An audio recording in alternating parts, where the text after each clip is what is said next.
পৃথিবীতে একজন মানুষই শুধু জানতেন যে তিনি পৃথিবীতে কতদিন বাঁচবেন, সেটা হচ্ছে সাইয়েদনা আদম আলাইহিস সালাম। ওনাকে বলে দেওয়া হয়েছিল আমরুকা আলফু সানা, তুমি পৃথিবীতে বাঁচবে 1000 বছর। সাইয়েদনা আদমের সামনে অনেকগুলো রূহ রাখা হলো। সাইয়েদনা আদম বললেন, এরা কারা? আল্লাহ বললেন, এরা হচ্ছে নাসালুক, তোমার বংশধর, পৃথিবীতে তোমার পরে এরা পৃথিবীতে আসবে। সাইয়েদনা আদম বললেন, আল্লাহ ওই যে একটা রূহ দেখা যায়, এটার নাম কি? আল্লাহ বললেন, হাদা ইবনুকা দাউদ, এটা তোমার ছেলে দাউদ, সে দুনিয়াতে নবী হয়ে আসবে, তার ছেলে সুলাইমান নবী হয়ে আসবে। সাইয়েদনা আদম বললেন, মাবুদ, আমার ছেলে দাউদের কত বছর হায়াত আপনি দিয়েছেন? আল্লাহ বললেন, 40 সানা, মাত্র 40 বছর, 4 ইয়ার্স, 40 বছর তোমার ছেলেটা বাঁচবে। ও আল্লাহ, আমি বাঁচবো কয় বছর? তুমি বাঁচবো 1000 বছর। সুবহানাল্লাহ। সাইয়েদনা আদম বললেন, মাবুদ, এত ফুটফুটে সুন্দর আমার ছেলে দাউদ, মাত্র 40 বছর দিলেন কেন? জিদ মিন আমরি, বাড়ায় দেন। আল্লাহ, আপনি বাড়ায় দেন। আল্লাহকে বাড়ানো যাবে না, লেখা হয়ে গেছে, কলম তুলে নেওয়া হয়েছে, আর কালি শুকিয়ে গেছে, আর কিছু করা যাবে? সাইয়েদনা আদম বললেন, মাবুদ, আমার 1000 বছর কেন দিলেন?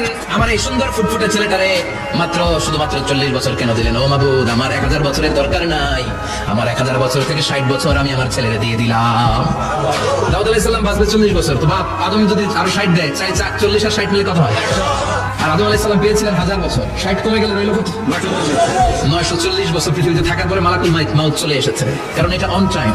আল্লাহ বললেন, লিকুল্লি উম্মাতিন আজালুন ফাইদা জা আজালুহুম লা ইস্তাখিরুনা সাআতান ওয়া লা ইস্তাকদিমুন।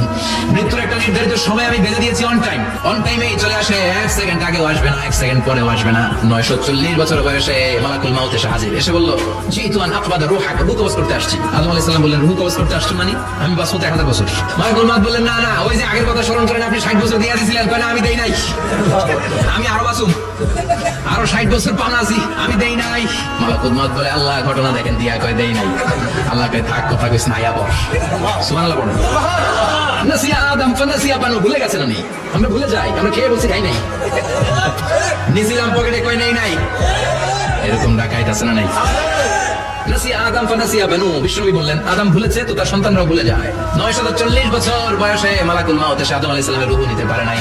উনি 1000 বছর যখন হয়েছে, তখন এসে সাইয়েদনা আদম আলাইহিস সালামের রূহ কবজ করেছে। যে দিন পৃথিবীর প্রথম মানব, প্রথম নবীর রূহ মালাকুল মাউত দুনিয়া এসে কবজ করেছে, ওই দিনটাও ছিল জুমাবার। আল্লাহু আকবার।